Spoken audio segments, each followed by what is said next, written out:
Hi, I'm Kevin Moore, host of The Moore Show, and it's my passion to help you live your best life now. You might be looking to find answers on love, connecting with your life's purpose, reuniting with a loved one on the other side, discovering your past lives, or just helping you make sense, finding your direction now. So The Moore Show has collaborated with the most gifted readers around the world to form The Moore Show Psychics.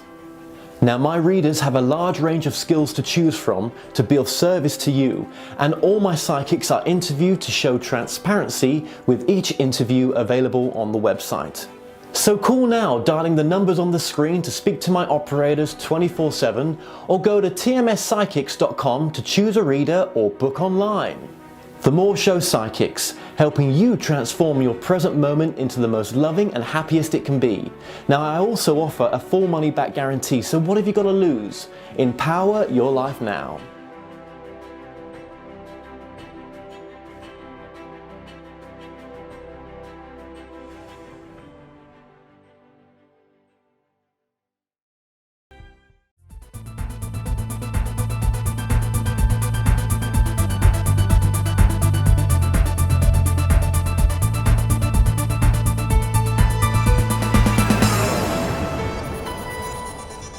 Broadcasting from the UK and across the world online.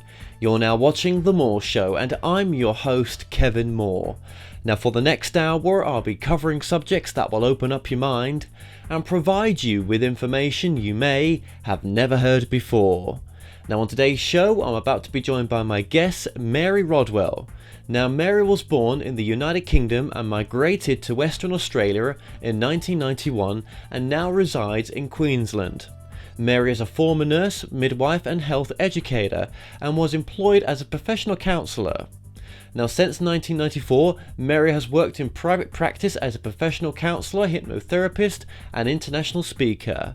Mary is also the founder and principal of the Australian Close Encounter Resource Network and is recognised internationally as one of the leading researchers in the UFO and contact phenomena. Now, she is the author of numerous articles, and her latest book, entitled The New Human Awakening to Our Cosmic Heritage. Mary Rodwell, welcome to the show. It's a pleasure, Kevin. Thank you for coming on. Pretty much an extreme time difference right now. It's now 11:40 at my night time, and it's your time 8:40 in the morning in Queensland. That's correct. I got a better of the deal because at least I've had a coffee and you can't have it now because it'll keep you awake. Well, actually, I might stay up actually. It's my birthday. I was just saying that off air. I might see my birthday through with making a vlog. So maybe party with a coffee later on. How hardcore am I, right? So about to turn 39 years and been doing this since 2008, this show, and you know, every day is a new truth in the understanding of the nature of reality for me, and I kind of want to introduce that into this interview as well. All right, but before we do that, before I start introducing any of my truths in here and to see if you're in compliance with that or how you feel about it, let's start with your backstory first. Now, you're pretty well known in the paranormal UFO industry, right? And you were from the UK actually originally, yeah? Yes, I was born in Lichfield near Birmingham. So, but I've travelled around England and lived in all sorts of places, from Anglesey to Wiltshire, right through to Suffolk and Norfolk. So I'm, 40 plus years before I had a midlife crisis and decided I wanted a bit more sunshine than the UK can offer. That's when we ended up in Australia. I don't know what you're talking about, but yes, absolutely. And you've ended up in Australia. Beautiful. And it's where you were supposed to be, wasn't it?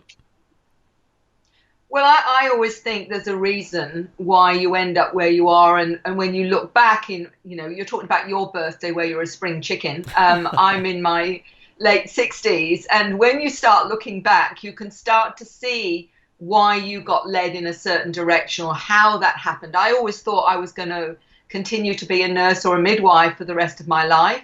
Nothing could have been further from the truth, because I got sidelined. And what's interesting, from that is how I've got sidelined. Nothing can be more, opposite to that kind of field, where I'm now in a counseling field, multidimensionally, working multidimensionally. So how's that from being handing out bedpans? But maybe that nursing background was there for a reason. Yeah, it was there for a reason, wasn't it? I think it was the one thing that's given me credibility, to be honest, because most people, if you say you're a nurse or you've been a midwife, you get a certain respect for that, for being also very grounded, because there's nothing more grounding than nursing. So it's actually stayed with me on a lot of levels, because it gave me an understanding of what it is to be professional, to be ethical, to come from that point, but also have a good, what I would say, left brain scientific mind. So this enables me to be, if you like, I understand the importance of the science that people need as a grounding when you're going into the multidimensional. So, you actually have to be more grounded, as you well know, not less grounded when you start operating multidimensionally. I think so, and I think it forces you to go down in that direction in one respect, for sure. And what was your spiritual sort of not truths, but what was your spiritual interest back then when working as a nurse? Was there any at all in this field? Oh, I was brought up in a Catholic household. So it was Mass on a Sunday, the usual confession, the whole rigmarole. Went to Catholic schools, which was, I stayed with, even though it was less and less part of my truth as I got older. I mean, I brought the children up that way, because I've always been very spiritual, and that was the only thing that I knew. But as you know, if you continue exploring your spirituality, then you find yourself perhaps questioning a lot more as you get older.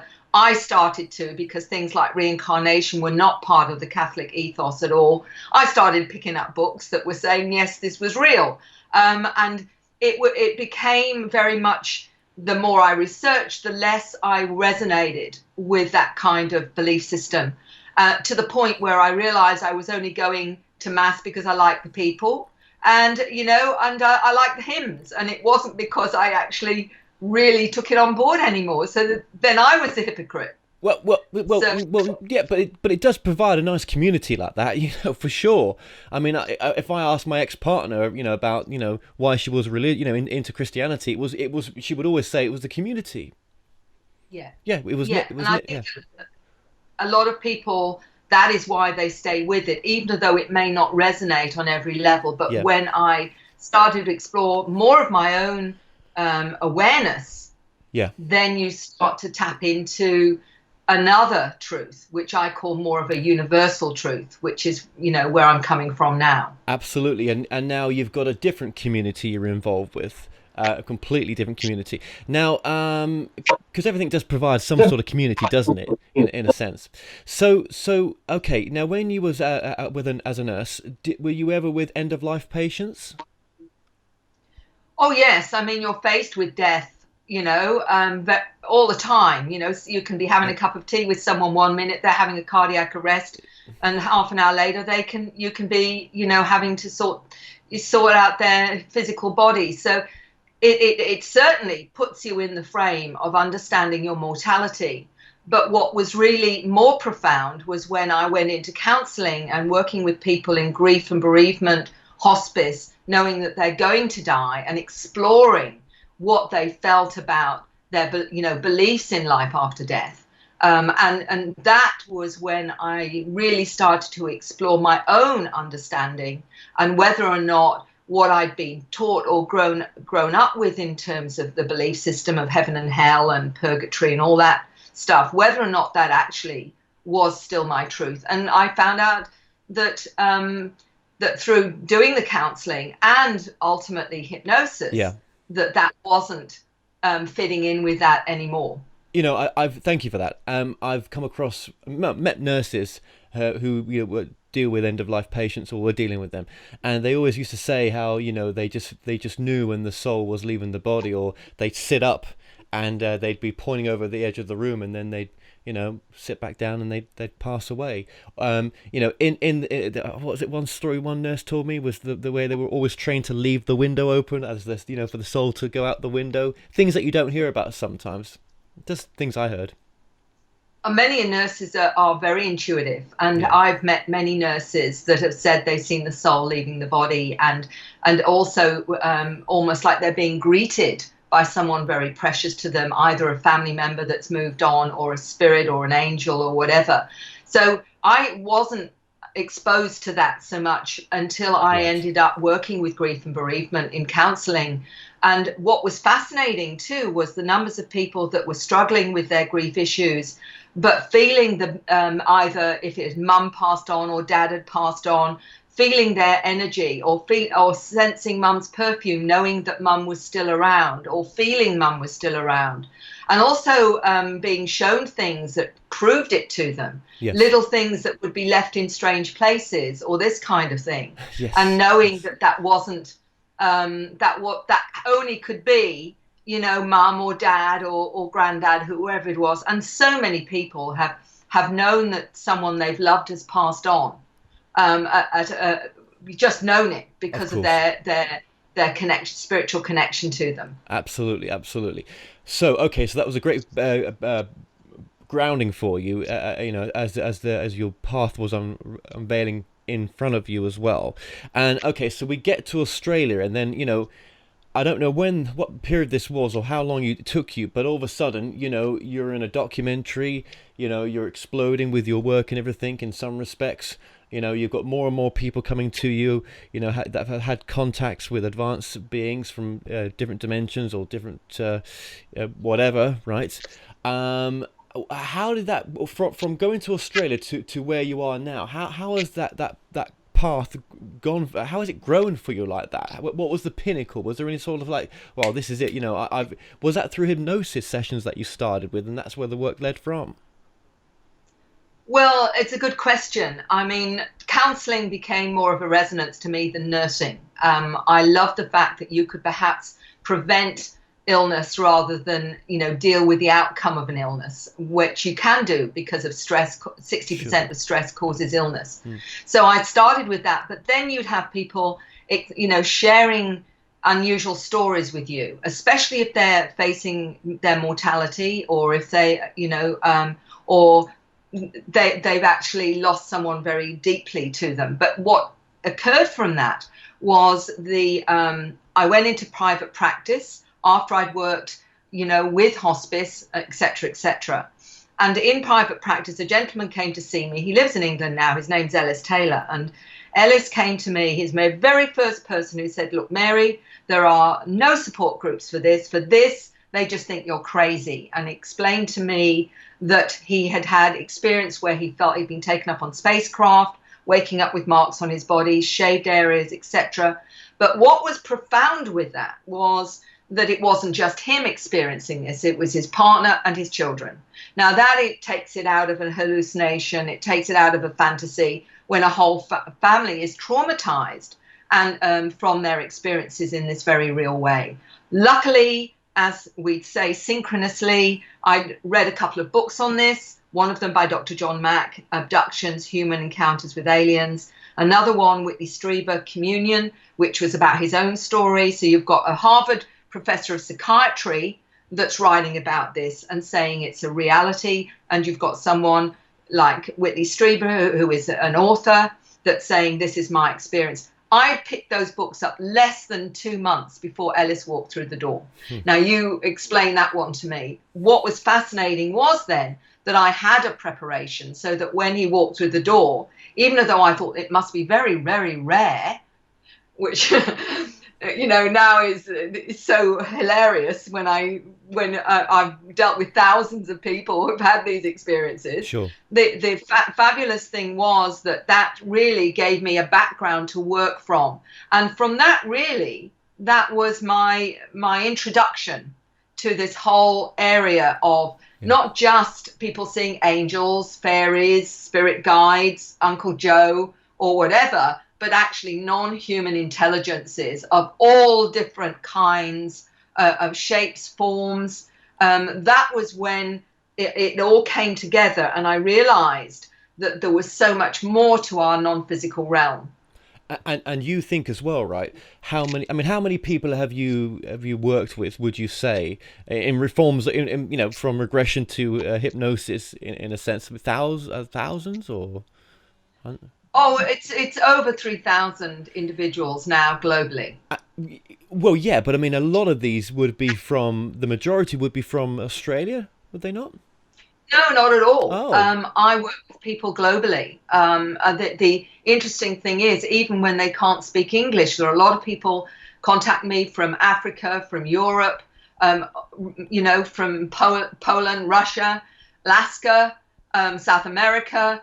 In fact, every continent I've had emails, even though they don't speak English, they'll have seen my YouTube presentations and written to me and said, do you know anyone I can go to in my own country? Because this is my experience. yes, and isn't it amazing? You don't need mainstream radio or TV anymore. You can go onto shows like this and actually build your client base up from that, for people that sincerely want to help. It's just so amazing the way the world is right now in that respects of how you've that amount of people to come through. It's only because of the internet that it allows that, doesn't it? It's incredible. Okay. So, well, I've interviewed a lot of UFO researchers.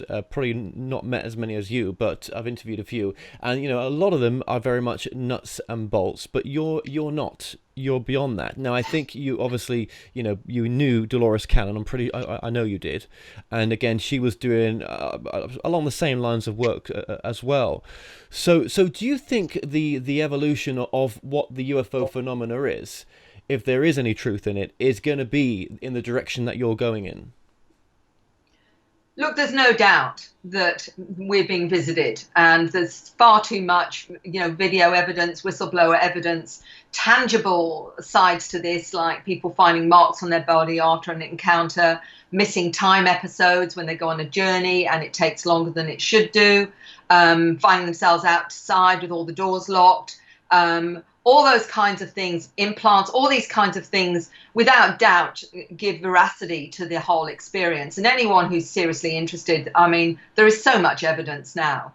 That's one thing. But because I'm a therapist first, not a researcher first, my primary objective with those that came to me was helping them to get an understanding of why they're being visited. What's this all about? Is it real? And if it's real for them, then what does this mean? How do they manage that double life? One where they're living in 3D, going to work, picking up the kids from school, and this other side where they know at nights they may be picked up either physically or out of body and taken onto spacecraft where procedures, genetic material may be taken. They may have healing procedures. They may be ending up in some kind of forum or auditorium being taught things, for example, or being taken to a planet where they say they came from.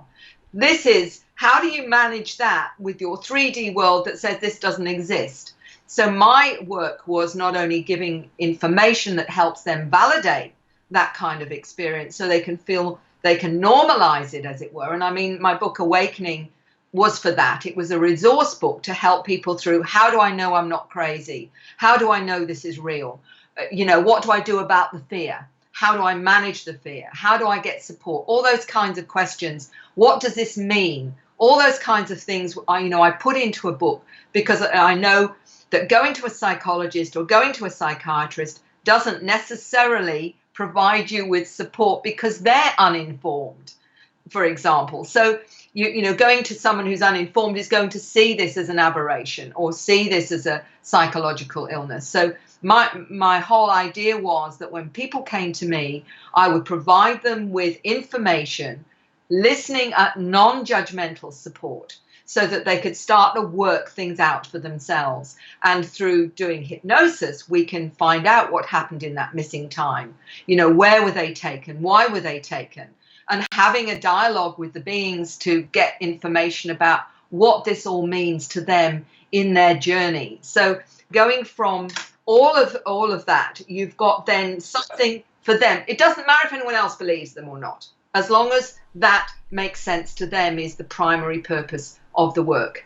Okay, well, yeah, absolutely. I mean, look, I've had my own UFO experience. My whole family did when I was a child, and I've said in the show many times, it's not something that me and my family talk about. It did happen. It was beyond the norm, absolutely, and it really, it was an experience that I'm just so grateful to have had.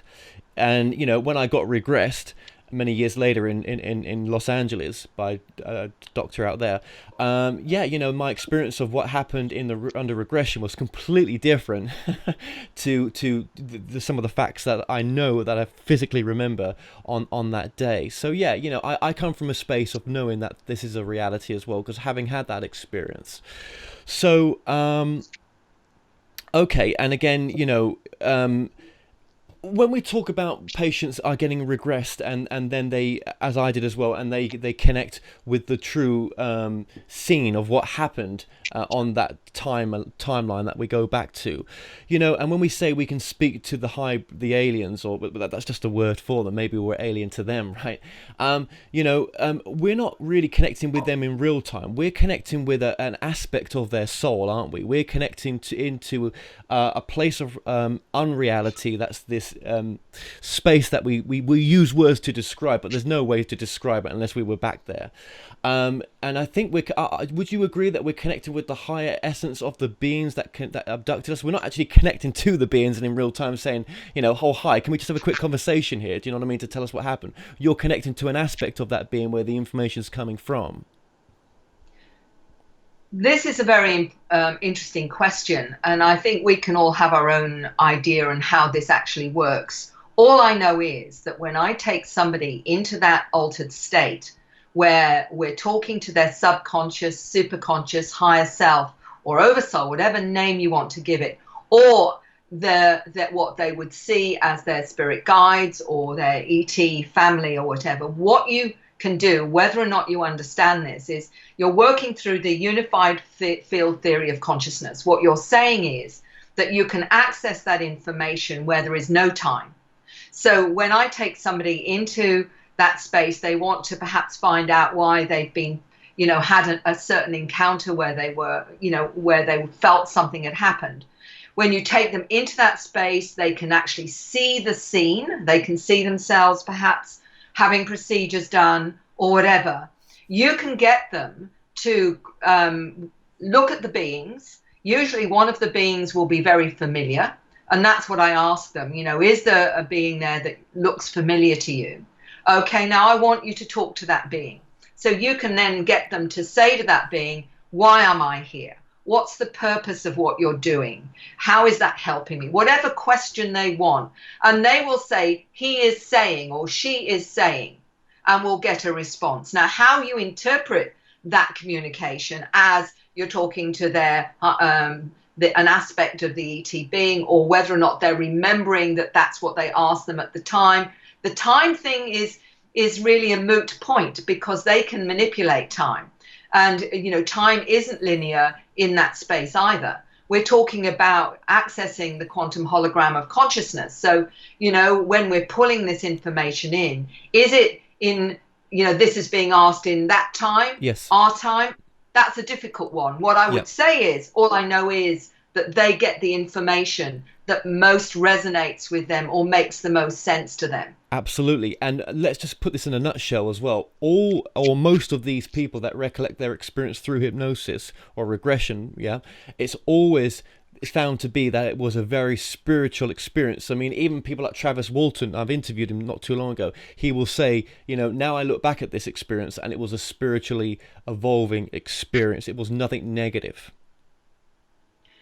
That is the important thing here. When people are traumatized and come to me and they're really, really scared, I will say to them, Are you scared of what happened, or are you scared of what you think happened?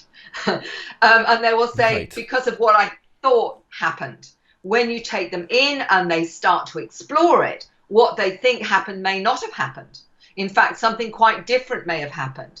But not only that, if they're having a procedure done, whether it's genetic material or whatever, the mere fact that they understand what that procedure is about and what it's for, it's like someone who's had an appendectomy and hasn't been told the reason for it. Right. You know, you're just going to think of the pain. You're just going to think of what was that all about. But if you understand why, then that can change the whole way you perceive it.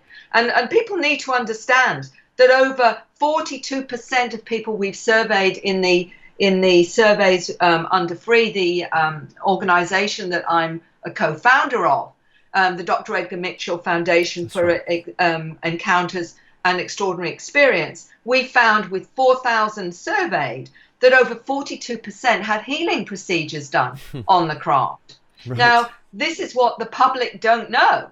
You know, No. these are important things. 41% were given information on advanced technologies. 86% were given a purpose or a mission. 85% had psycho-spiritual transformation. They would not have changed it. Now, these are big, important statistics that people need to realize. Very important, very important. And when we also talk about this as well, you know, these, in your research, you would say that these beings, just call that as a word right now for them, right? They're creating new modalities, if I get the word out, for humanity. So they've been upgrading us for a very long time. I mean, our DNA was maybe altered by ancient races that came to this planet initially.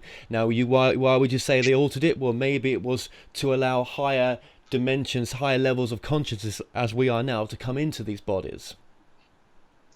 What I've come to understand is when you look back, and it's really important for people who want to be more grounded with this, that we had Cro-Magnon and we had Neanderthal, and then there's what's called the missing link. Then all of a sudden we get Homo sapiens sapiens with twice the brain size, Right. and 223 genes that were sideways insertion of genetic material. But what we've also been told, and many others that have been taken on the craft, that we have maybe 12 or 14 different species of genetics within the human, you know, in our DNA makeup. So in other words, we're all hybrids for a start, and we're hybrids with genetics from the Pleiades, from Arcturus, from a lot of these star systems that have visited and are still visiting our planet. So we are part of them and they are part of us. And the important thing here, Kevin, is that a lot of those that I've regressed will say to me, they have the beings that they're interacting with are family. In other words, they have chosen to incarnate into human form from those particular origins. So this completely turns on its head, them and us, because it's actually, they are our ancestors.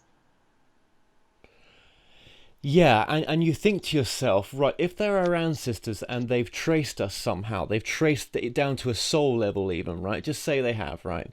You know, why are they bothered about upgrading us and spiritually advancing us?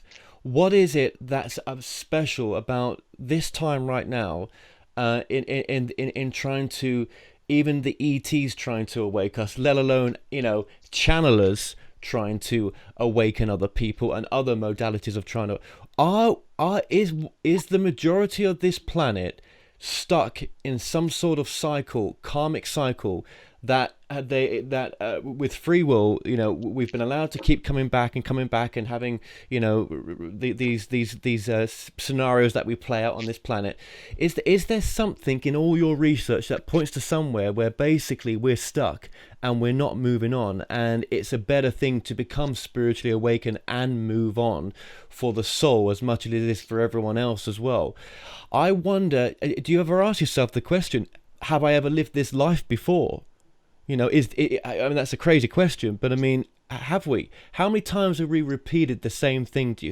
I mean, do we think about these things sometimes?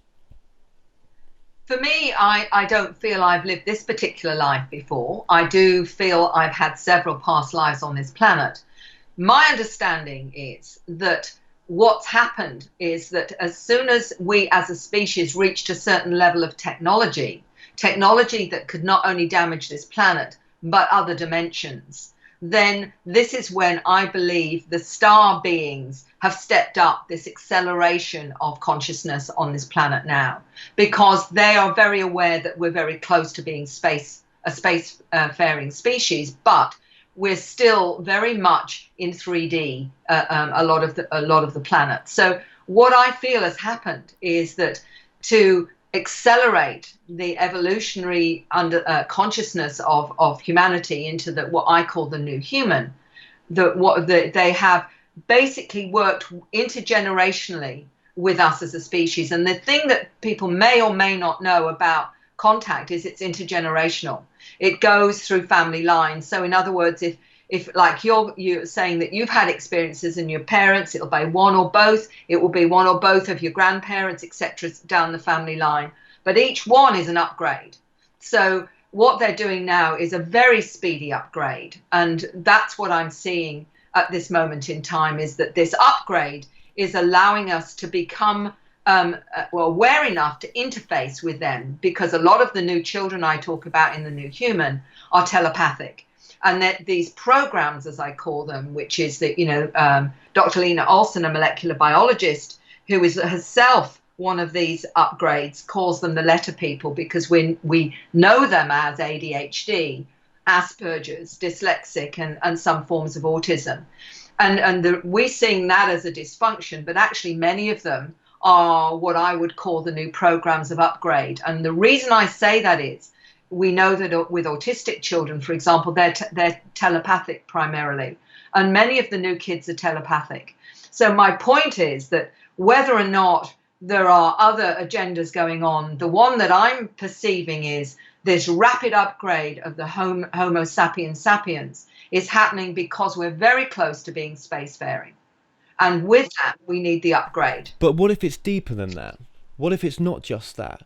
I mean, what if they're aware of an even greater reality than any of our textbooks tell us? What if there's something we're really missing here, something so fundamental that even in any regressions hasn't been brought through because we're not ready to hear it just right yet? What if, this, when people say they've had deja vu, for example, right? Is that to say that this whole evolution from when the Big Bang happened to when it will end has already been on repeat for so long? We come back here and we live lives again, and we just do things a little bit different. What if we're stuck somehow? That's my point, that there's so many people, there's so many people out there that will never come across the UFO material, but their lives are in shit. Yeah, their lives are in tatter. There's so much pain. There's so much the soul goes through to have experiences all the time. But what if somewhere along the line, there's majority of the souls out there are stuck in karmic patterns, and the ET side of it is just one side of helping shift the awakened. So, for example, me and yourself, we're semi-awakened. We know that we're a soul having a human experience, right? So have we come back here to help others awaken, not because it's to save people. We're not here to save anyone, but it's because it's an enjoyable thing to do, to see people or to help people see their greatest potential in themselves, that the patterns that they're in right now, they can stop. And what if the ET side of that is just to help the awakens, because there's something about this time now that that's important. And like I say, what if we've been on a merry-go-round and been doing this for a long time, and we're just unaware of it? I don't know. Look, Kevin, anything is possible, and certainly people I've regressed. Sometimes they've seen themselves living lives in parallel universes, different timelines, existing now in our. It's not like it's another time. It's like everything is now, including our past lives is now. Yes, they're all now. Yeah. So. The whole thing is that we're tapping into that all the time. In terms of being stuck, all I can say is whenever I've done any regressions, there has never been any kind of inference a soul is stuck unless it chooses to be. Not stuck, but on repeat through free will. Just just, you know, coming down it, like coming down a slide again, from coming back home, coming down a slide and woo, straight back into it, of contracts with people, and straight into, you know, going around, you know, straight away again into all the crap, never ascending, never growing as what we could do, because, you know, the soul has chosen not to want to do that because it's got free will. But what if there's a grander plan through groups and anything else that wants to help awaken those souls with free will who are coming down here purposefully to block themselves? I know this is not your line of work. I'm trying to look at things completely different in this interview, because why not? Oh, look, I can't know that any more than I think any of us. We're looking at, you know, I believe we're just joining dots, and the dots continue to grow into the cosmic awareness of all of us. My understanding is that, for me anyway, I'm not seeing someone deliberately being trapped into something. I think the soul itself, or the oversoul, knows full well what it's doing, but it may choose to experience certain aspects, like Groundhog Day. That's what I mean. Yes, Groundhog Day. That's exactly it. Yeah. They may choose to do that for however many incarnations or whatever, until they decide, well, enough already.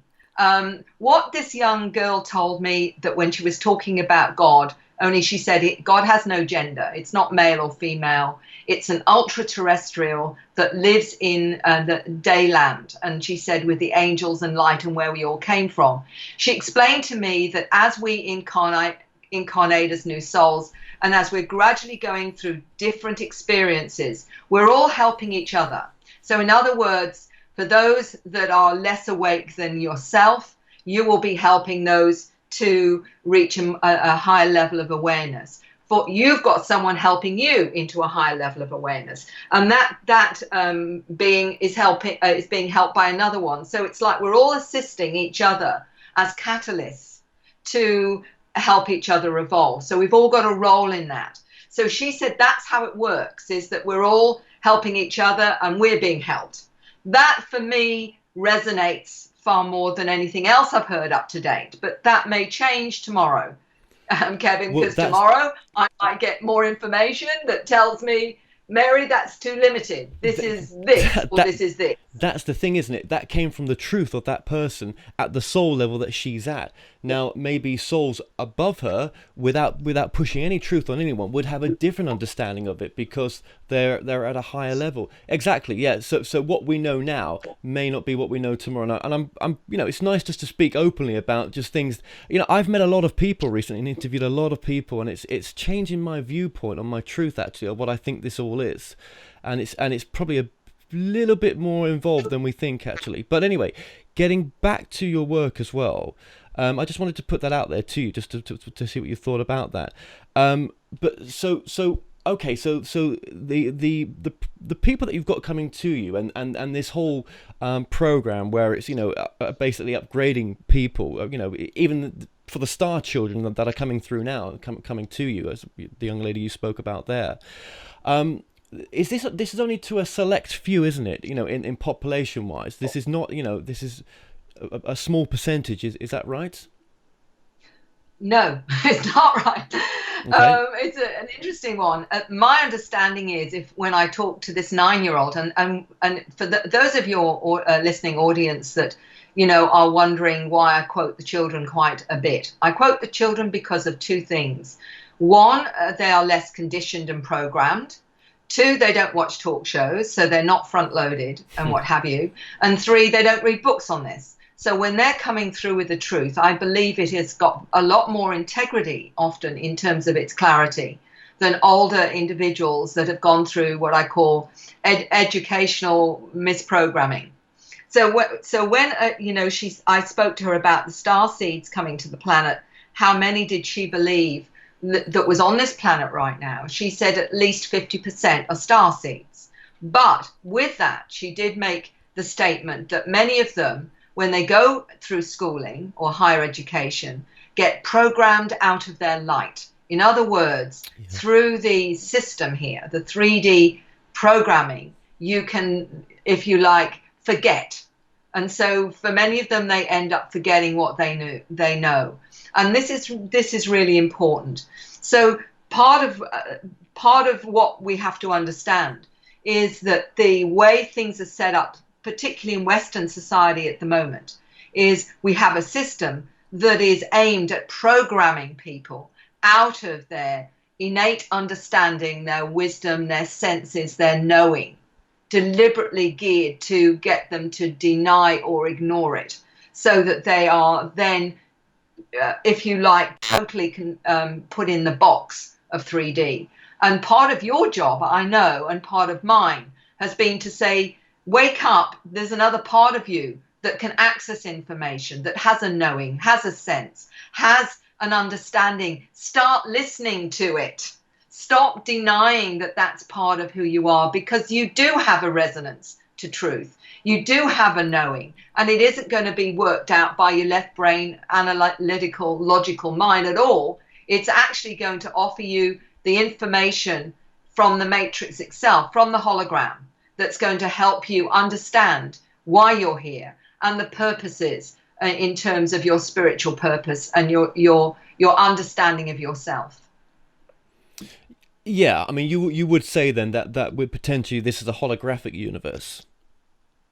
Well, I'm going by what the scientists that I speak to have come to the model of a unified field theory of consciousness, that basically we are surrounded by this information.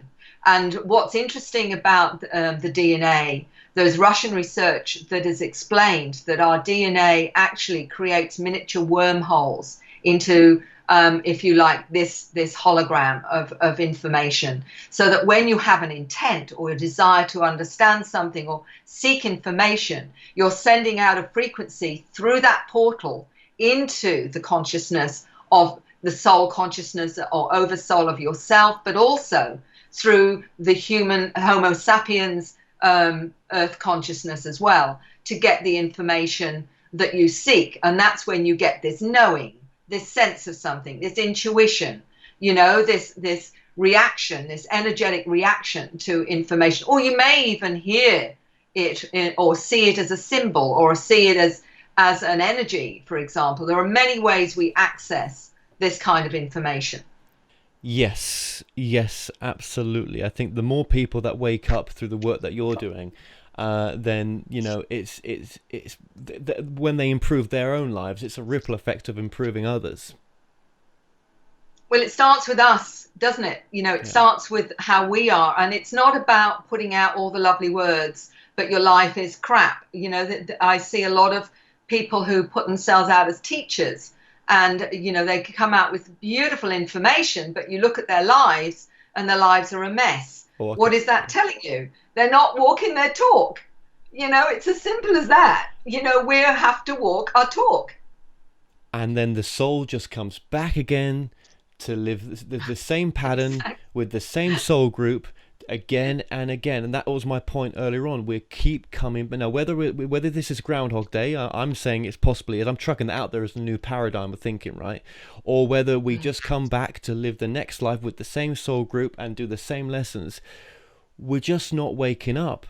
So there's something very special going on right now on planet Earth with people like ourselves. I'm not making myself to be special. I'm just saying I've chosen this life to want to do this work like you have, to want to awaken people. And the question is, why? Why? And there's got to be something bigger going on here, where when we keep coming back repeating these patterns, well, there's a better way. Maybe we don't have to keep coming back here. All this talk where, well, I trucked that rocket, hit you on the head, so now I've got to come back in this life where you're going to do something to me that's going to be a little bit different but the same. I don't know if I buy into that. I think we're addicted as souls to want to buy into it, yeah, and live it out as, you know, I'm coming down and you can do that to me, and you do that to me and I'll do that to you. But did it have to be that way? I think we're allowed with free will by those above us to keep coming down, because that's just the free will we've got. But, you know, is there a better way? I mean, I don't know. I'm trucking lots of things out there right now. I don't know. I think you might enjoy, if you've not read it, Journey of Souls by Dr. Michael Newton. I don't know whether you've read that or not. I've come across that book. My father's read that, and again, that was the truth of the souls that came to him in those hypnosis sessions. I'm saying, is there a bigger paradigm above that? Oh, look, I think that we are only touching the surface because we cannot possibly understand the complexity of what really this is all about in the, in the kind of awareness that we have.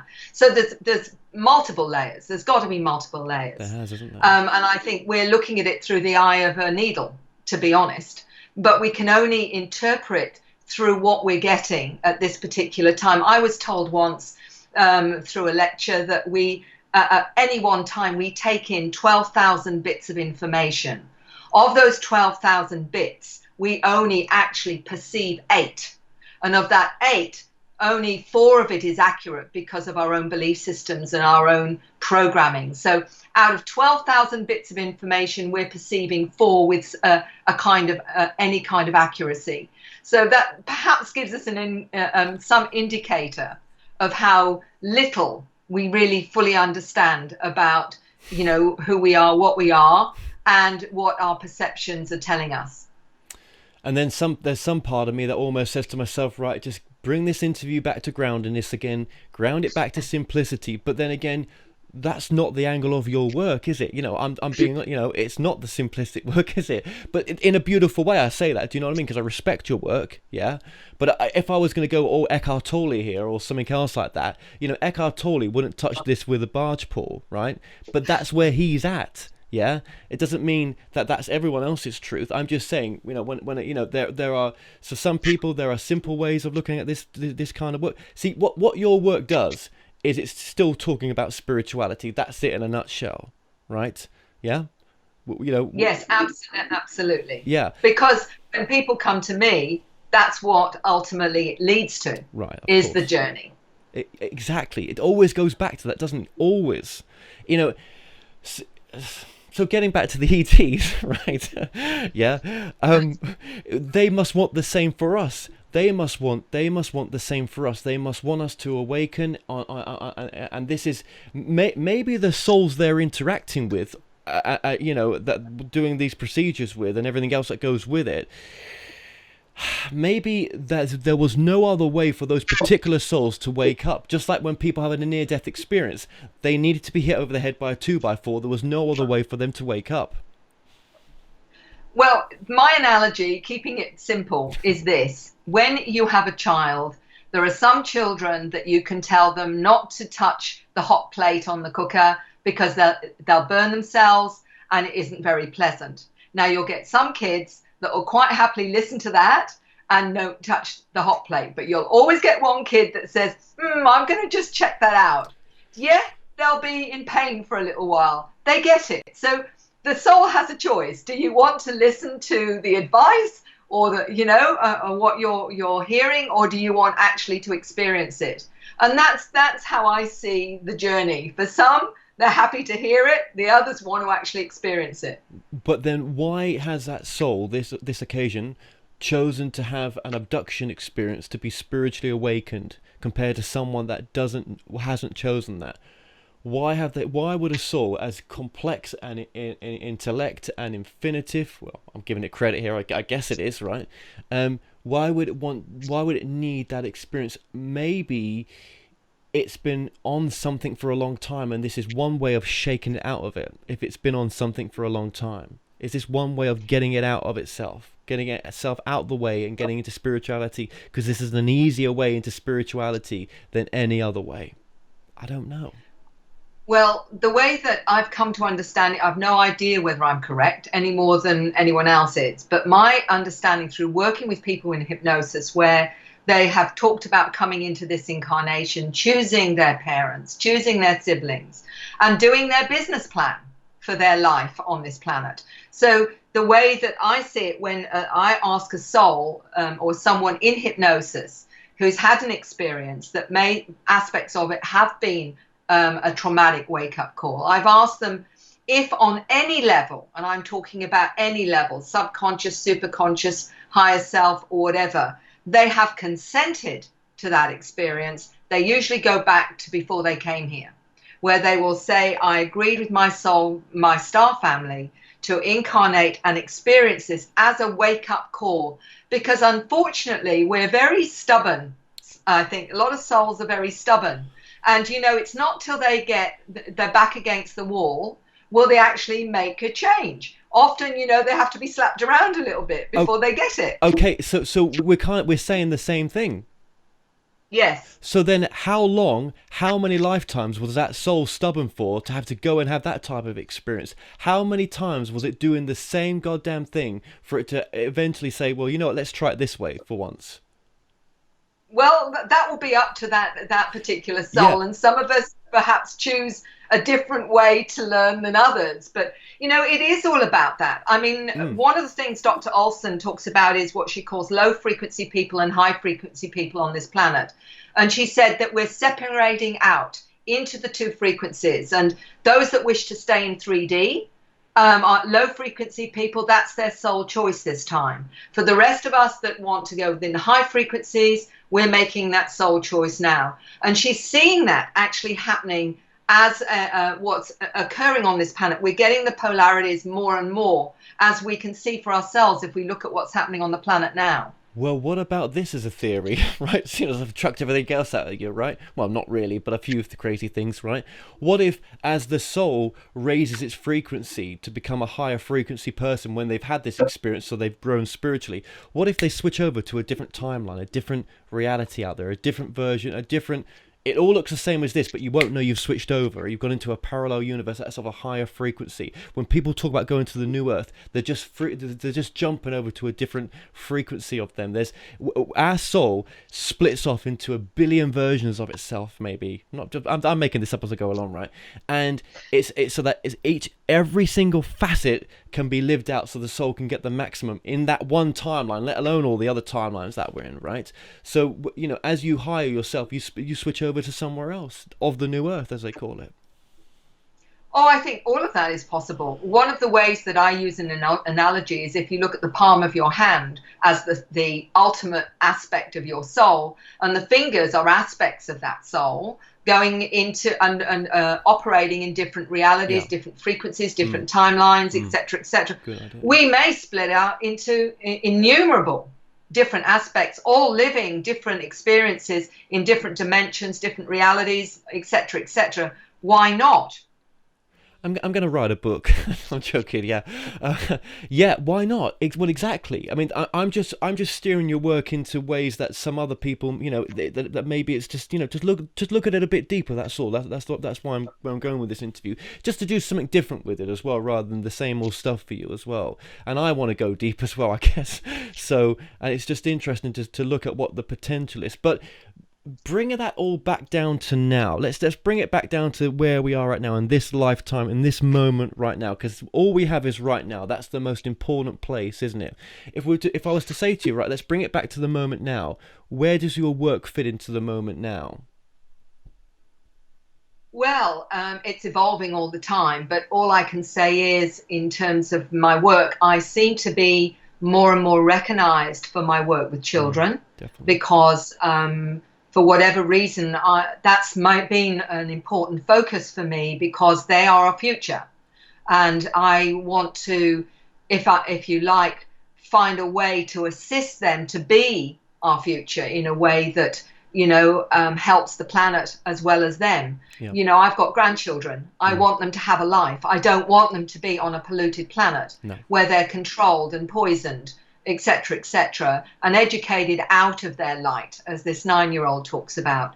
So, you know, for me, when you get educators that say, I agree with you, Mary, we've got to change the system for these children, support them in a new way of supporting their awareness and their understanding and their abilities. So, you know, that is where my heart is at the moment, is in that. And also the way that when people say, how do I know this is real? The reality is that people don't suddenly start coming out with, you know, these strange light languages or universal languages, the artwork, the music, you know, all these different things that are coming in. You don't do that after a fantasy. You don't do that after a hallucination. It's done because you've had a very real experience. So that's evidence That is the real evidence, and it's those frequencies that we're actually being exposed to. So when people say, how does it happen? I said, it's happening through this. Yeah. Not only genetically, it's happening through all the different ways we're being exposed, crop circles, all these different frequencies as well.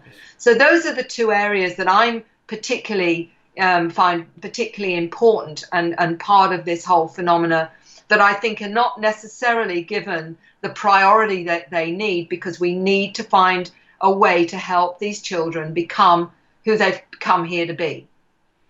And how would you say we do that?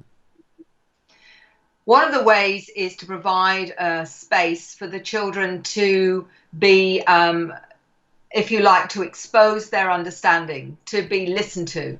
And this means that we're not there to teach them, they're actually there to teach us. So it's an environment where we listen to what they need so they can be all they can be. And there are ways that already are happening where we're giving them extra tools. And one of them is something called extraocular vision, which is a protocol developed in Mexico and in India, where in fact the child is taught how to see without sight, to use their consciousness to see. And I've seen the effects of this very interesting protocol. Within a few lessons, children from 6 to 12 can start to see without their physical vision. And that means they can see 360 degrees. I've seen a young girl under 10 coloring and then reading and literally coloring with these particular goggles on that you can't see through. And a young boy demonstrating to his teacher at his school how he can read the cover of a book, tell her what's on it, and then walk around the school with these goggles on. He did it after this course. So these are the kinds of things that we can do to assist these children to expand their consciousness, to realize that they are not just their physical body. Simple protocols that I've seen actually work and still blows me away. There's one in England called the ICU Academy. Nicola Farmer is the one that runs it, and she's teaching this protocol in Europe and other places as well. So my point is that we've got older star seeds bringing in protocols, educators that are star seeds that know how to work with these children and can recognize them energetically in a classroom. Yes, absolutely, absolutely. And if these starseed children have been brought in, via the abductions and everything else, our human body being upgraded in a sense, then they've done a beautiful job, haven't they? In one sense, to help mankind in that way. Well, they've come in with a mission, and that is, when you talk to an 8-year-old, as I've done, and she's told me how she's taken a night, sometimes physically, sometimes out of body, to her planet. She explains that she's shown how to levitate. She's shown how to use her third eye. She's also told me that one of her abilities is the elements, which is the wind. She can control the wind. Now, for some people, they may find that quite extraordinary and hard to believe, but I've heard others say that they have the ability to control some of the weather and this kind of thing. So it's not just one child, it's not just one person. This is the kind of information of the awareness of these children and their understanding of their planet of origin, what their abilities are, what they're being taught on the craft. Whereas one 8-year-old told me she was shown the inside of a black hole and what it was like seeing planets being split apart and coming back together again. So they're being shown physics. They're being shown how our reality works from a higher physics than we're aware of. These are children often under 10. Yeah, absolutely. What would you like to see? Yeah, thank you for what you've shared as well. What would you like to see the future of the UFO field to be? What would be your dream kind of, event to go to, in a sense, in the not too distant future?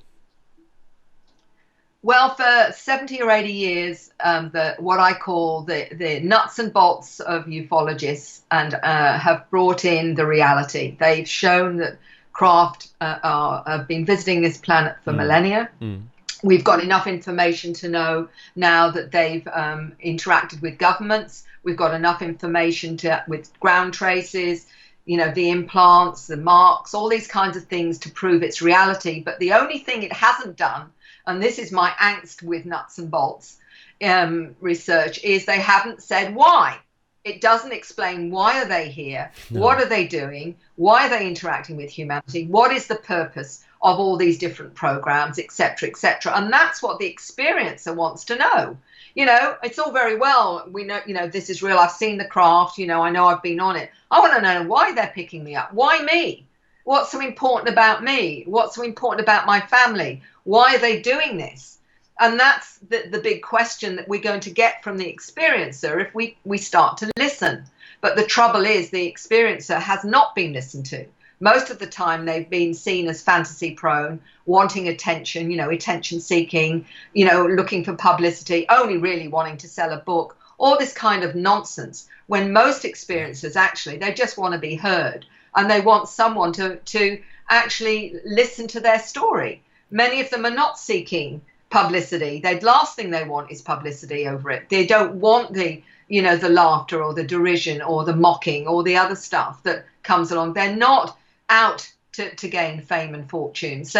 But what they have to say is what we need to listen to, because when you get enough people telling you the same thing, and that's, what they're learnt on the craft, the downloading of information, their knowledge of the beings, what they've done on the craft, what they understand of these many different intelligences that have been part of their lives, is what is telling us the purpose of why they're here. Yes. Why they're interacting with us and all the rest of it. So what I'm hoping is that once we can listen to them, but what we have to listen to then is what science has struggled with dealing with and 3D have struggled with dealing with, which is the multidimensional nature of it, which is intuition, clairvoyance, clairaudience, seeing energy fields, precognition. Channeling. I'll just chuck that in there. And channeling, listening and having communication with the beings, which is the next step for us, because we're being taught how to interface with them, because so many of them are telepathic. So unless we honor that as experiences that are tangible and real, then how can we possibly then qualify the information that's coming that way? So the whole issue with the organization of Free is that we're providing a scientific model through the quantum hologram that explains how we can qualify this kind of information, that it's a natural part of the human condition, which is our multidimensional awareness. Absolutely. Thank you so much for what you've just said there as well. And I've been putting Free on the screen as well, their website. And just remind us of your website as well, please, Mary. Okay, my website, I've got two. One is maryrodwell.com.au, and the other one is acern, acern.com.au. And of course, I'm on Facebook as well, so it's quite easy to get in contact with me. Okay, thank you so much. Well, your website and your two books have been coming up on the screen throughout this interview as well, for those watching this. Well,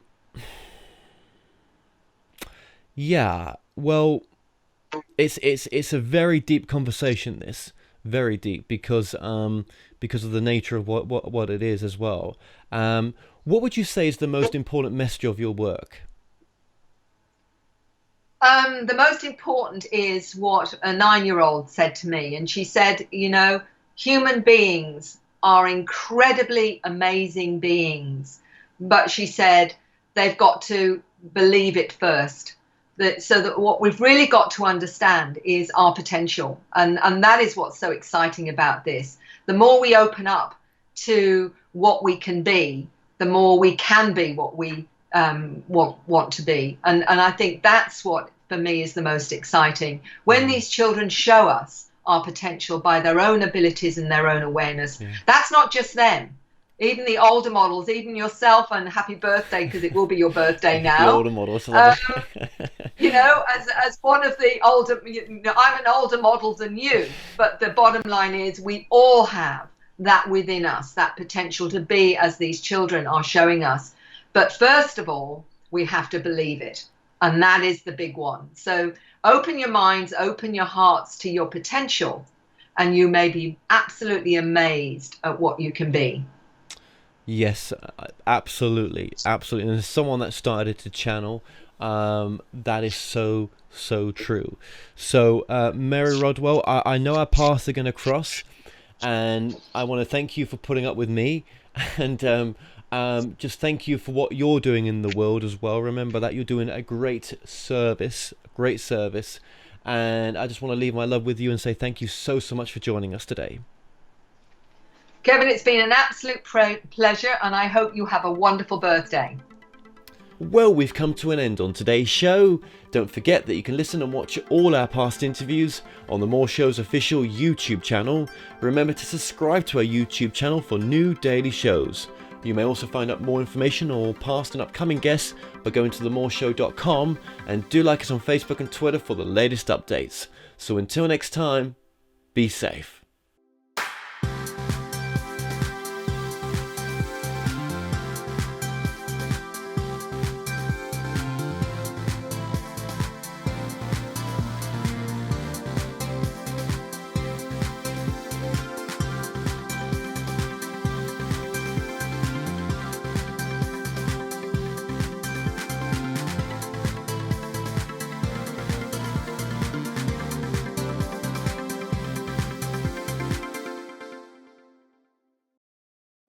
Hi, I'm Kevin Moore, host of The More Show, and it's my passion to help you live your best life now.